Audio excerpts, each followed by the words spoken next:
नहीं तो अब डॉक्टर साहब ये जो अब इनका सीरो सब सर्वे को मानेंगे नहीं, जो मेडिकल जर्नल्स की ये लोग बात करते रहते हैं। अभी हमारे जो स्वामी जी हैं, हालांकि मेरा उनसे कई मुद्दों पर मतभेद रहता है, खासतौर से राजीव दीक्षित को लेकर के, लेकिन इस मुद्दे पर मैं उनके साथ हूं। इस मुद्दे पर मैं उनके साथ हूं, बाबा रामदेव की। बाबा रामदेव ने कहा कि भाई आप ऑल्टरनेटिव कैसे कह सकते हैं आयुर्वेद को, why are you saying the alternative. Alternative क्यों है? हम ही पहले हैं, आप ऑल्टरनेटिव हैं।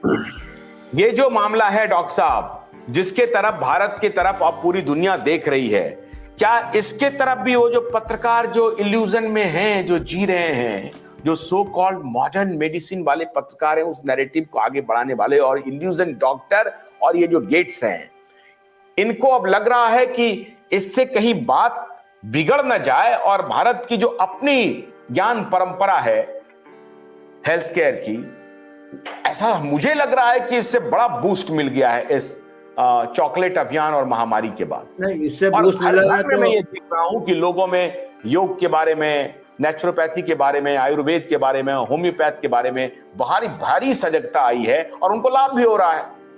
इसीलिए वो उसको भी अभी फंड करना चाहते हैं। तुलसी भाई इसीलिए आए थे कि वो लड़ नहीं सको तो उनको अपने इसमें ले लो, फिर उसमें भी मार्केटिंग करे, तो ये भी देखना पड़ेगा। अच्छा, तो इसका मतलब आपको लगता है कि इस लॉबी को इस बात की जानकारी है, क्योंकि इनको तो खिलाड़ी है, इनको तो रिसर्च आते रहता है ना, इनका ये जो नेटवर्क है यही सब धंधा करता है इनके, और ये जो बनाई है सोशल मीडिया प्लेटफॉर्म इसी के लिए, क्योंकि इनको एनालिसिस करके इनको डाटा भेजते रहे, तो इनको ये पता चल गया है कि इस महामारी के बाद जो है वो नेचुरोपैथी, आयुर्वेद, होम्योपैथ के प्रति भारत में बहुत सजगता बढ़ी है, इसलिए उसको ही बाजार के रूप में टैप करो और तुलसी भाई को बना दो तुलसी, ये आप कह रहे हैं ना? हाँ, ये इसको भी, इनके साइंटिस्ट को भी अपने इसमें ले लेंगे ये ग्रुप में, तो ये भी देखना है आप। अब ये तो देखिए, मजबूरी का ये रहता है लोगों को।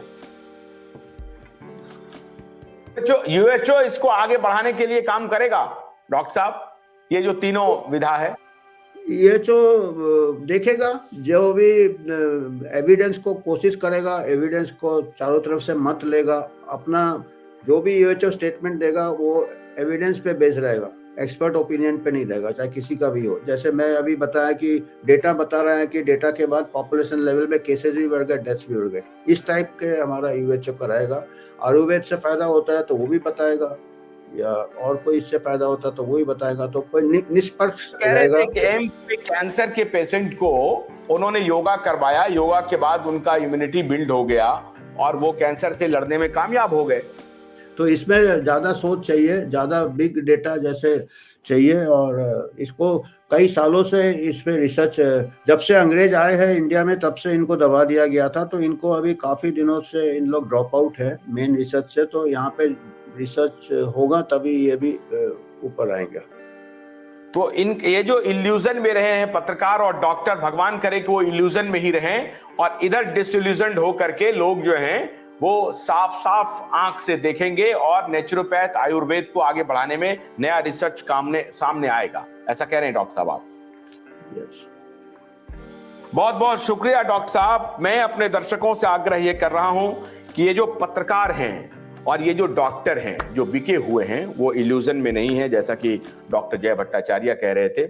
मेरी नज़र में वो इल्यूजन में नहीं है, वो पसोपेश में नहीं है, वो समझ नहीं पाए हैं चीज़ों को, ऐसा बिल्कुल नहीं है। वो बिल्कुल समझते हैं, वो पैसे लेकर के काम कर रहे हैं। इन पैसे लेने वाले पत्रकारों से आपको सजग रहना पड़ेगा। मैं कभी कभी मेरा मन करता है कि इन सभी पत्रकारों के फोटो में आपको दिखाऊं, फिर मैं सोचता हूं कि नहीं, सिर्फ दिखाने की आवश्यकता नहीं, आप सब लोग जानते हैं।